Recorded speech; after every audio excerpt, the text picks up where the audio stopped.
कारण ज्या पद्धतीने ज्या वेगाने हे विमान जमिनीवर कोसळले त्याच्यानंतर आगीचे मोठे लोट आणि जसं आपल्या प्रतिनिधींनी सांगितलं की तेजस विमान क्रॅश होणं भारतासाठी एक मोठा धक्का आहे। कारण भारताच्या संरक्षण सज्जतेच्या दृष्टीने आत्मनिर्भर भारताच्या दृष्टीने तेजस हे अत्यंत महत्त्वाकांक्षी असं विमान आहे। पुढच्या भारताच्या संरक्षण ताकदीच्या दृष्टीने आणि तेच तेजस विमान आता लढाऊ विमान हे क्रॅश झाल्याचं बघायला मिळतंय। दुबईमधल्या एअर शो मध्ये ही मोठी दुर्घटना घडलेली आहे। तर उड्डाणाच्या वेळीच लढाऊ विमान क्रॅश झालं। एअर शो मधली ही दुर्घटना ज्याची ही दृश्य समोर आलेली आहेत। अधिक तपशील आपल्या हाती यायचं नेमकं या विमानाचं क्रॅश होण्याचं कोसळण्याचं कारण काय, तांत्रिक कारण होतं का आणखं काही घडलेलं होतं, हे सगळं पुढच्या काही मिनिटांमध्ये तासांमध्ये स्पष्ट होईल। मात्र सध्याची जी अपडेट आहे त्यानुसार दुबईमधल्या एअर शो मध्ये मोठी दुर्घटना, उड्डाणाच्या वेळी क्रॅश झालेलं तेजस।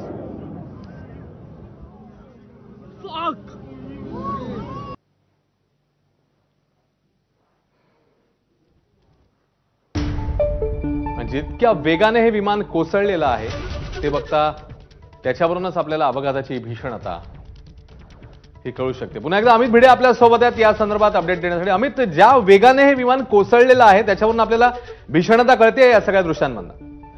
ज्या वेगाने हे विमान खाली आलं त्याला नोजडाऊन असं म्हणतात। विमान नोजडाऊन झालं याचा अर्थ विमान वेगाने एरोबॅटिक्स करत असताना आहे त्या स्थितीमध्ये खाली येताना दिसतंय। विमानात थेट त्याच्या नाकाच्या दिशेने खाली आलं, जमिनीवर कोसळलं, मोठा स्फोट झाल्याचं दिसतंय।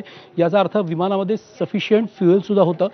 गेल्या काही दिवसांपासून तेजस विमानांनी दुबई एअर शो मध्ये गेले 3 दिवस हा जो दुबई एअर शो सुरू आहे त्यामध्ये आपल्या कामगिरीनी आपल्या एरोबॅटिक स्किल्सनी तिकडे वाहवा मिळवलेली होती।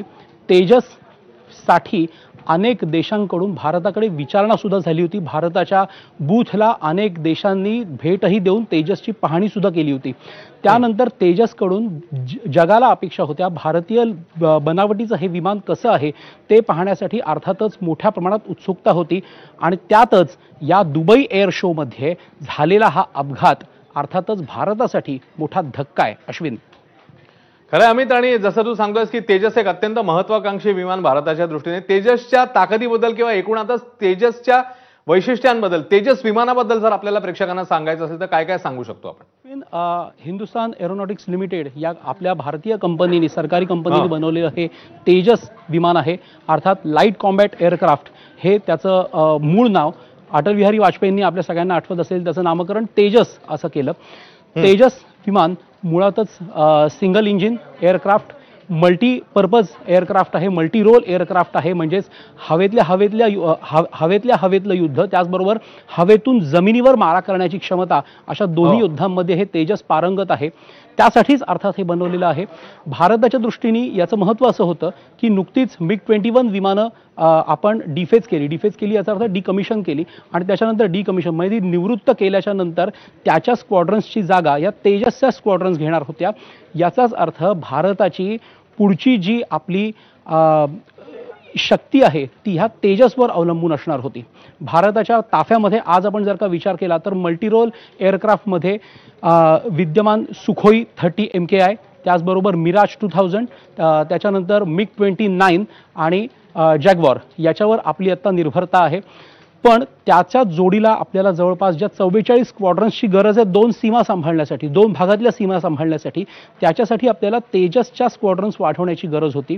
त्याच्यासाठी मोठ्या प्रमाणावर तेजसचं उत्पादन सुद्धा सुरू आहे। मल्टीरोल कॉम्बॅट एअरक्राफ्टसाठी तेजस पाहिलं जातं आणि राफेल, मगाशी जो आपण उल्लेख केला त्याच्यात राफेलचा पण स्क्वॉड्रन्स आहेत, 2 स्क्वॉड्रन्स आहेत।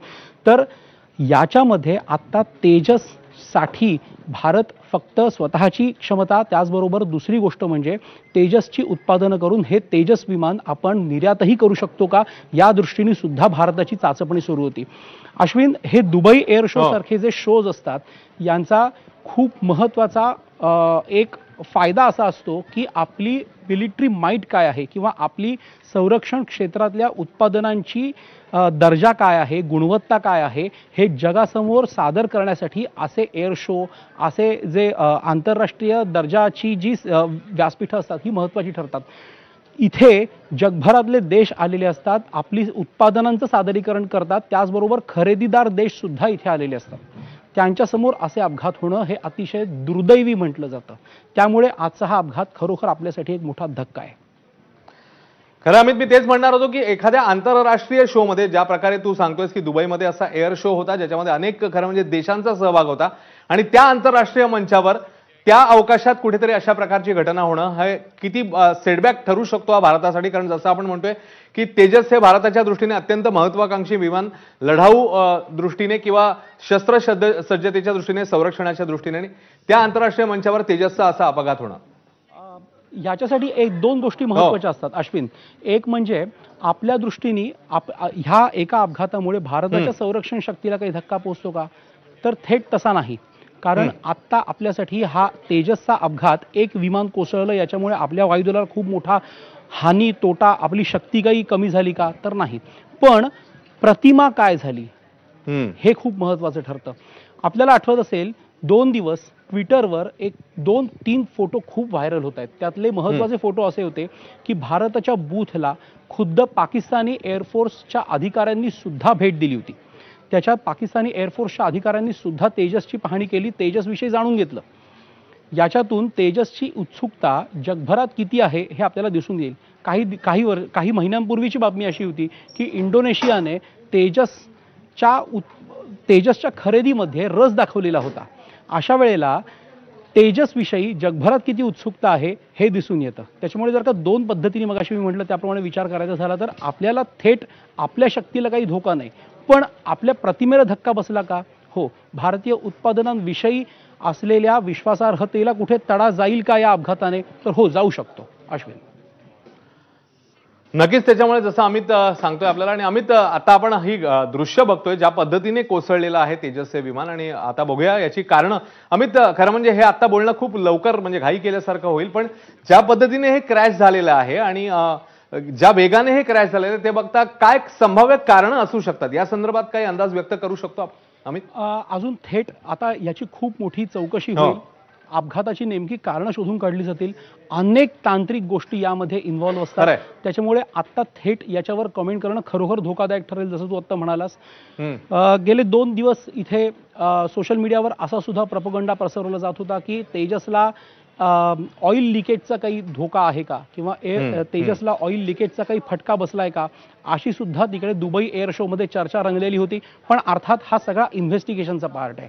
त्याच्यामुळे प्रत्यक्ष तपास होईल, त्याच्यानंतर काय अहवाल होईल त्याच्यातूनच आपल्याला नक्की कळेल की ही नक्की कारणं काय होती अश्विन.